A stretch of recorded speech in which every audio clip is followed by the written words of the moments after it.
السلام علیکم ورحمۃ اللہ وبرکاتہ۔ پیارے بھائیوں، میں نے آپ کے لیے ایک بہترین ٹاپک لایا ہے۔ آئیے چلتے ہیں ہم اپنے ٹاپک کی طرف۔ الحمدللہ وکفا وسلام علی عباده الذین اصطفى، اما بعد فاعوذ باللہ من الشیطان الرجیم، بسم اللہ الرحمن الرحیم۔ السلام علیکم ورحمۃ اللہ وبرکاتہ۔ ہمارے آج کی موضوع ہے مکروہ کی قسمیں اور ان کا حکم۔ پیارے بھائیوں، فقہ کی کتابوں میں مکروہ کے ساتھ تنزیہی اور تحریمی کے الفاظ بھی بکثرت استعمال ہوتے ہیں۔ اس بنا پر ان کی مختصر وضاحت بھی مناسب ہے۔ مکروہ کے بارے میں جیسا کہ معلوم ہوا ہے، اس میں اجازت اور ممانعت دونوں جانب کی دلائل موجود ہوتے ہیں اور اس کی دونوں کے ساتھ مشابہت ہوتی ہے۔ اس لیے فقہاء کرام نے مکروہ کی اس اعتبار سے دو قسمیں ذکر کی ہے۔ نمبر 1 مکروہ تنزیہی، نمبر 2 مکروہ تحریمی۔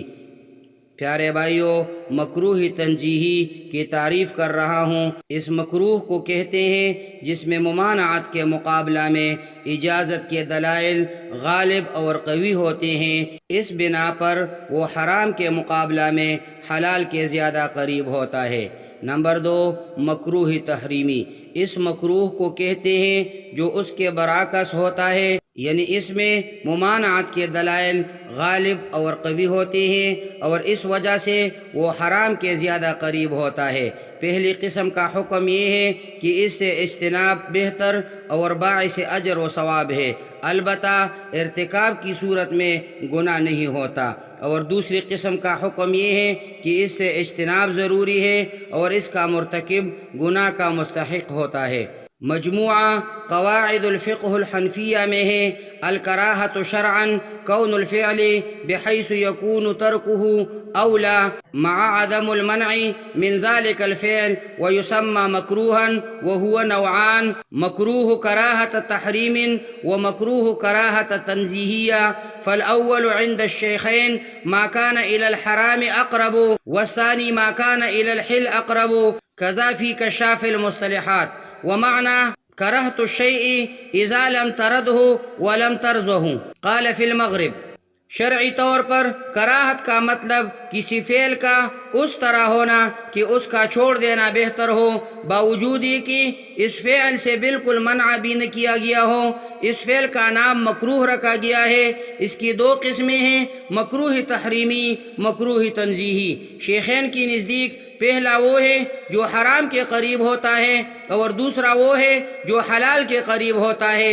اس طرح کشاف المصطلحات میں لکھا ہے: اور کرہت الشیء اس وقت کہا جاتا ہے جب کسی چیز کو رد بھی نہ کیا جائے اور پسند بھی نہ کیا جائے۔ یہ بات مغرب میں کہی گئی ہے۔ وفیہ ایضاً المکروہ ما هو راجح الترک فإن كان إلى الحرام أقرب تكون كراهة تحريمية وإن كان إلى الحل أقرب تكون تنزيهية۔ ومعنى القرب إلى الحرمة أنه يستحق فاعله العتاب، ومعنى القرب إلى الحل أنه لا يستحق فاعله العتاب بل يستحق تاركه أدنى الثواب۔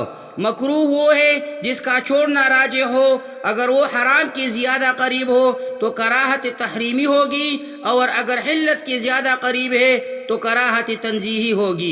اور حرمت کے قریب ہونے کا مطلب یہ ہے کہ اس کا کرنے والا لائق ملامت ہوگا، اور حلت کے قریب ہونے کا مطلب ہے کہ اس کا کرنے والا ملامت کا مستحق نہیں، بلکہ اس کا چھوڑنے والا کچھ نہ کچھ ثواب کا مستحق ہوتا ہے۔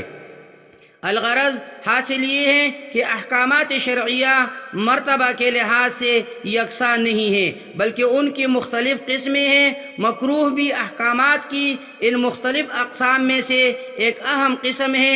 پھر یہ کہ حکم کی یہ قسم فقہاء کرام نے نہیں بنائی بلکہ نصوص سے ثابت ہے، اور فقہاء کرام نے نصوص میں غور و فکر کر کے اس کے لیے مکروہ کی ایک اصطلاح مقرر کر دی ہے تاکہ امت کے لیے اس کی پہچان میں اور اس سے بچنے میں سہولت اور آسانی ہو، اور یہ ان کی اس امت پر من جملہ احسانات میں سے ایک عظیم احسان ہے۔ اقول قولی ھذا استغفر اللہ لی ولکم ولسائر المسلمین۔